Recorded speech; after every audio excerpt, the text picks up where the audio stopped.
What is it that compelled you and drove you into going so far away from what was popular? And what was the right problem that you were trying to solve with Moonrider?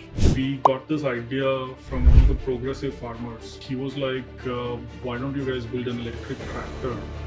Farm electricity is free for me. What were some of the most difficult engineering problems that you had to face? What is that secret sauce that you sort of built into this product so that you're able to achieve almost price parity with ICE? Product reliability is one of the most, I would say, pressing problems. It's the hardest problem to solve. Right? So, what is the cost of operating a Moonrider compared to, say, a traditional ICE tractor, and how long before you get a payback? so I think this is from our own experience, Kunal. So, as you know, we've been seeding, tractors in multiple geographies, and we've been running the test for the last 1 year.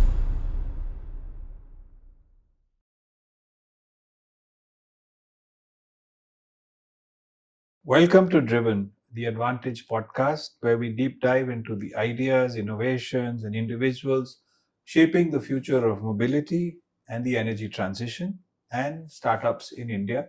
I'm your host, Kunal Khattar, the founder of Advantage.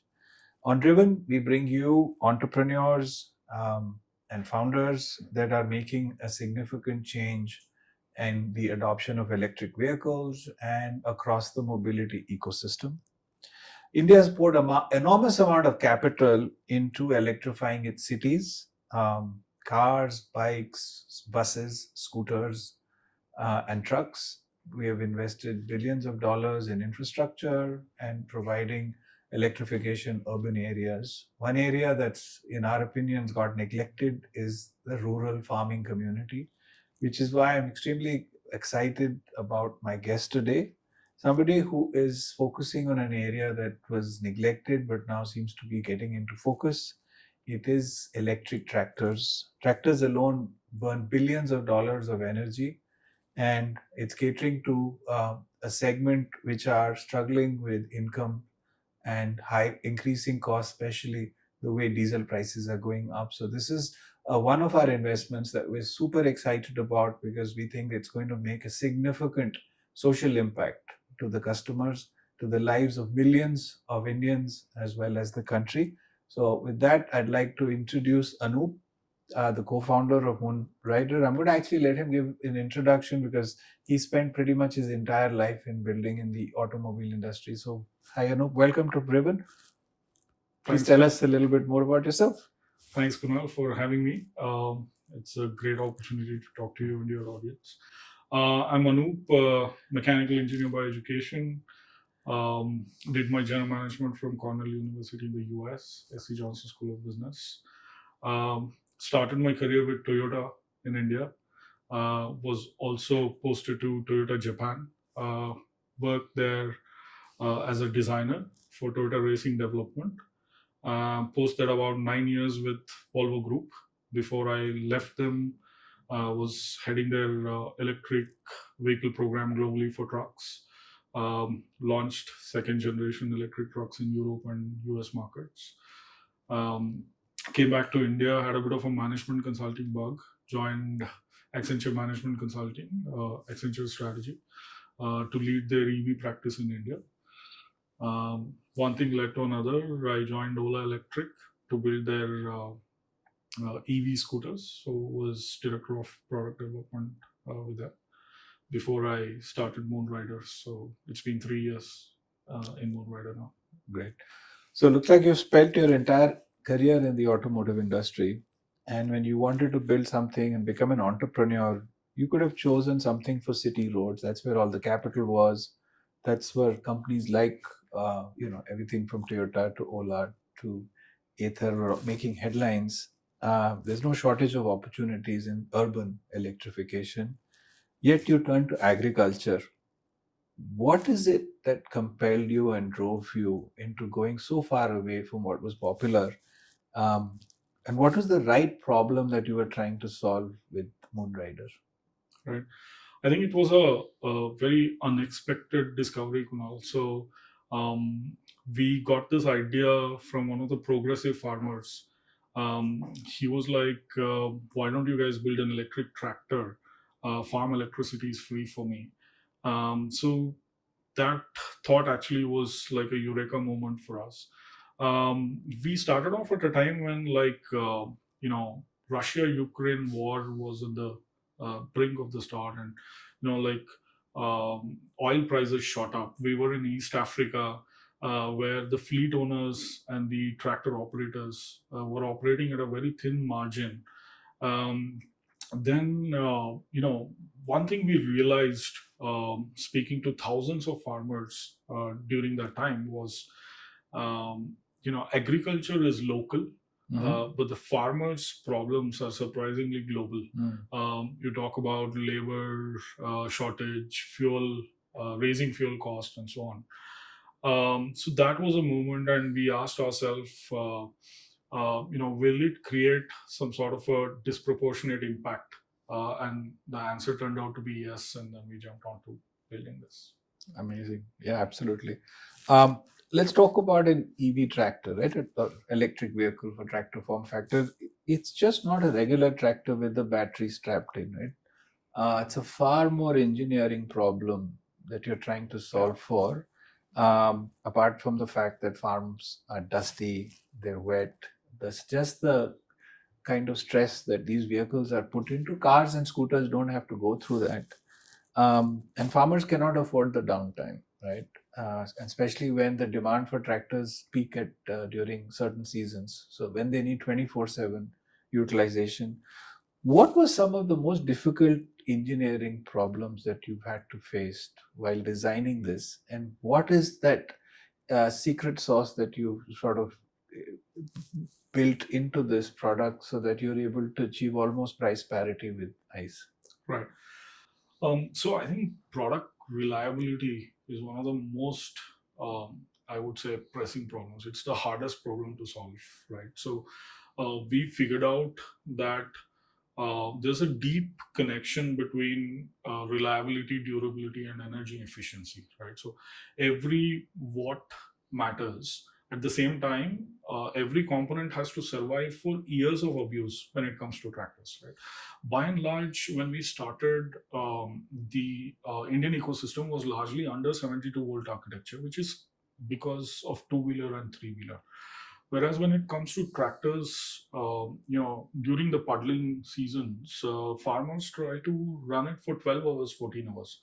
The only way to solve this problem from an electrification standpoint is either you give a longer range battery packs, or you should be able to charge it, quicker, right? So, and it turns out that only high voltage architectures are where the possibilities in terms of charging faster and have more uptime.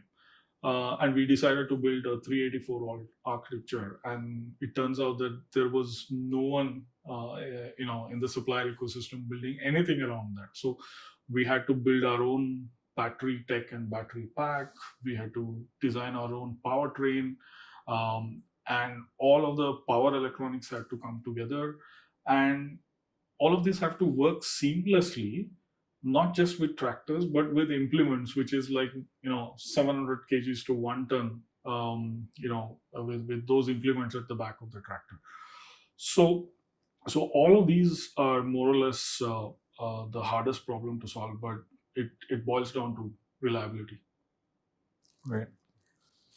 So, I mean, you had to rebuild everything. You'll have to rethink from first principles on how you design a tractor, because your customer is absolutely the most rigorous in the world, right? They have thin margins, they have low memory, zero patience for technology. They don't even know what an electric tractor is, which is why I think Moonrider also had to go with a unique GTM, right? Correct. Which is a traditional OEM has had to sell tractors in a different way.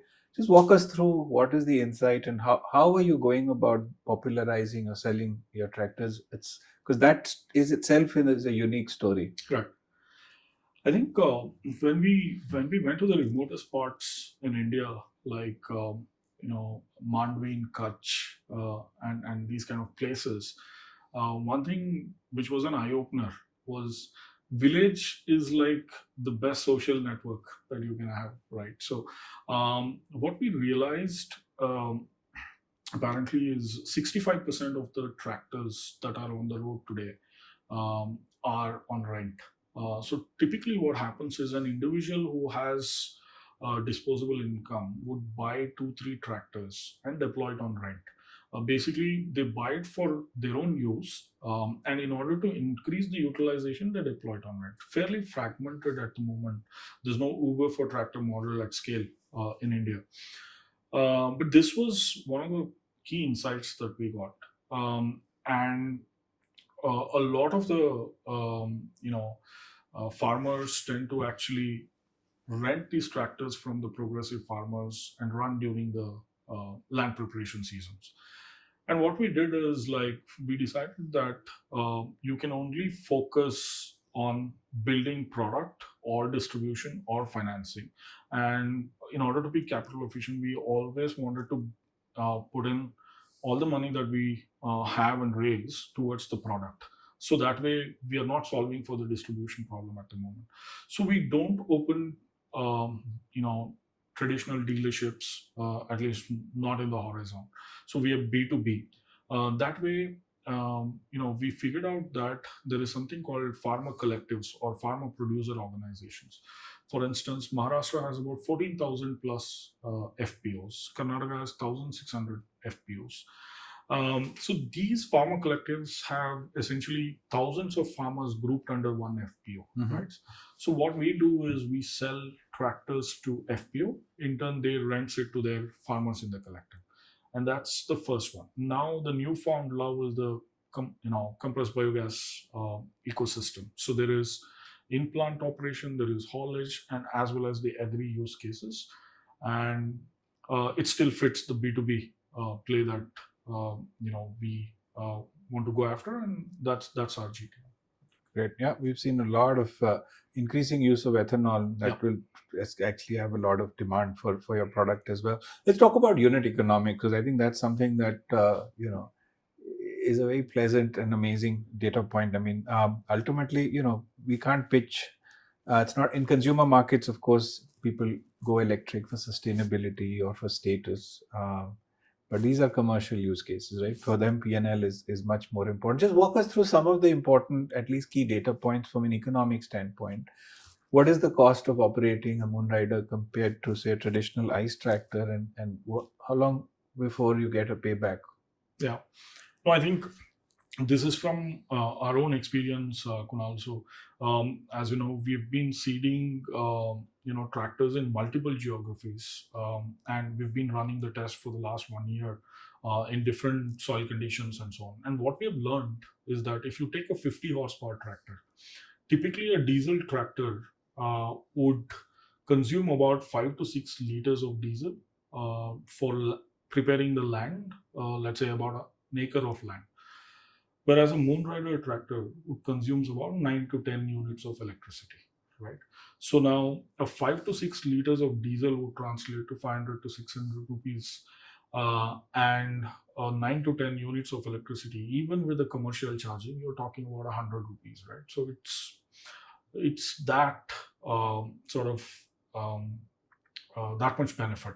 At the same time, now this is from a farm use case point of view. We ran an extensive pilot in one of the CBG plants for one of the largest conglomerate in Andhra Pradesh for 2 months. And what we learned is that one tractor, for their usage, they will be able to save about 9 lakhs worth of diesel per year. Then if you look at a scale at 1,000 tractors, you're talking about 90 crores, and 10,000 tractors is 9 lakhs per tractor per year, and the cost of the tractor is about 15 lakhs a year. Yes. Okay, amazing. And it's not that the diesel tractor is free. So it's basically the delta is less. So payback is in months. The payback is, I think, less than 15 months, right? So considering even the utilization is 30-35%. So amazing. Okay. With every, as investors, we typically look at opportunities and we look for global playbooks. I think this is one of the unique opportunities that we tried to look for global benchmarks and playbooks, and we couldn't find something. Given the fact that India is unique, Indian farmers are fragmented, demands and needs are very different. But you're no, you're sort of building. I don't want to say the Tesla for tractors, but ultimately you had to build everything from scratch. You had to build every component, product design, distribution, now financing also. Your GTM is different. So having realized that you're going to have to build everything from ground up, and that takes time, patience, capital, and effort and resources. What is it that was came easy to you, but what is it that has been extremely challenging in that journey? Right. I think what was fairly easy was, if you look at the team has built multiple EV products or automotive products, at least we had a sense of how to put together a product. That was obviously a strength. Uh, but it's also, Kunal, I mean, quite frankly, if there is a playbook, then uh, probably you're entering into a market where most of the value has already been discovered, right? So I think the most valuable opportunities comes without a map, and I think this is one of them. When we fund, we went with the first principles. We asked, we never asked what it takes to build an electric tractor, right? So we asked ourselves, what is that the farmer fundamentally need, right? And then it's not engines, it's not diesel, it's not even actually the tractors in the traditional sense. So what it turns out is they need horsepower on demand, and probably one of the best ways to uh, build and give those horsepower is through electrification, right? So I think we started approaching that, and then if you have to build a category, I think every stakeholder wants to sort of want the other person to sort of move first, right? So let's say investors wants conviction, farmers wants proof, suppliers wants confidence, maybe financiers wants risk models and stuff. So it's actually creating a category is basically breaking the deadlock. Fortunately, we were able to have investors like you who were able to see through this in the beginning, and we could able to at least start from there. But by and large, you know, I think if what I truly believe is if a team continues to pursue and invest itself for a sustained period of time, solving for all these deadlocks, and I think that will automatically create a moat, and that is what we are after actually. Right. Okay, let's sort of fast forward to 5 years from now. You guys seem to be sort of filling up the gaps and putting the pieces together, but there's always surprises around the corner which you're not aware about. Where do you see Moonrider 5 years from now? How much of an impact do you think you can have in the Indian agricultural or rural sector? How are we going to make a change in people's lives? Do you think you'll be able to realize the vision, or will the vision keep expanding and growing? Any global ambitions for Sure. for capturing the global south? Right. So I think um, you know as we continue to build, it's getting clearer day by day that it's a global play. Obviously, global south is a very immediate opportunity, but I think considering the CBG industry is also nascent, and I think it's clearly a global play, and we were born sort of global, right? So we start. I think one of the first markets that we were sort of pursuing was East Africa, and then and now we're talking about partnerships in the US, in the Europe, and so on. So it's definitely a global play. I think where I see probably 5 years down the line when it comes to Moonrider is that nobody questions whether the electric tractors perform. or will it work, right? So I think it becomes a necessity, and I think the diesel tractors folks have to think about, why did we not build a electric tractor? I think that is what actually success looks like. But I think all of this is based on the fundamental uh, criteria, which is the farmer trust. So if we are able to actually gain the trust of the farmers over a sustained period of time, I think that is something to look at. Right. No, thank you so much. We've sort of been working together for many years now. Anything you'd like to ask me? Uh, I'm always, Kunal, curious about you invested us when I still remember it's vivid in my memory. We were in 1,000 square foot garage where you visited us. At that point in time, it was also like ahead of its time, right? So you were able to see through this, and you had that conviction to sort of invest on us. So what actually did you see, and what did you bet on? I think, yeah, as you know, we are a sector focused fund. So we do a lot of our investments based on inside out thought process rather than wait for founders to come pitch ideas to us. So I think for us, electrification has been a key focus area for us. And we know that the significant adoption of EVs will happen for commercial use cases. So we'd actually built and looked at every single physical form factor in the auto industry, which were being used for commercial purposes, from the humble e-rickshaw to the two-wheeler for ride-hailing, three-wheelers, trucks and buses. So one of them was, of course, tractors. And for us, the we wanted to create and electrify all commercial form factors. So I think that was very important for us. We couldn't find successful global benchmark that actually made us even more intrigued as to why is that the case. Um, and we realized that it's going to be an extremely challenging category to crack because of all the issues associated with it and the fact that your predominant customer profile has low income, low margin. So you're going to have to build and compete with legacy players who've been at it for 40, 50, 60 years. So you're going to have to build a product that's going to have to be 10x better than the incumbent. Otherwise, it's very difficult to get adoption.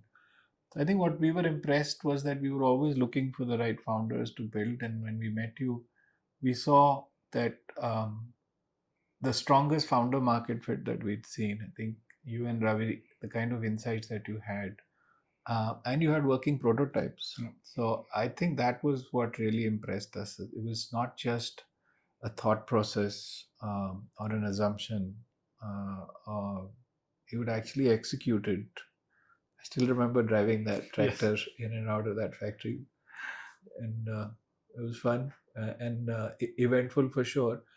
So I think combination of those things, but of course, at the end of the day, we need to have spend a lot of time on doing the diligence and the technology and understanding what is the design aspects of it and things like that. And of course, we I think spend hours and hours on and understanding what the GTM is going to be. What is your thought process on outsourcing? And all of these are critical aspects. And there was alignment, and it's been a phenomenal journey. Super impressed with what you guys have done. You've exceeded expectations, but Thank you. now I expect you to exceeded expectations. So that'll keep going. Great. So okay, Anoop. So to wrap up, we're gonna sort of jump into rapid fire questions. Okay. So don't think, just answer. Farmer or VC? For you, who was harder to convince about electric tractors? Farmers. Wow. I thought we were the ones playing hard to get. The one thing about Indian agriculture that every climate tech investor gets wrong. That farmers doesn't know anything. Diesel tractor, electric tractor, which one does the Indian farmer trust more today? Let's be honest. Today it is a diesel tractors. Yes. But not for long. Yeah. The field visit that changed how you think about the product. We were in Mudesa in Gujarat, and it changed everything. Really? One visit, One visit. one insight. One insight. Awesome. One person, farmer, engineer, or another founder who has helped shape Moonrider more than anyone else. I think it's you. Thank you. Appreciate that.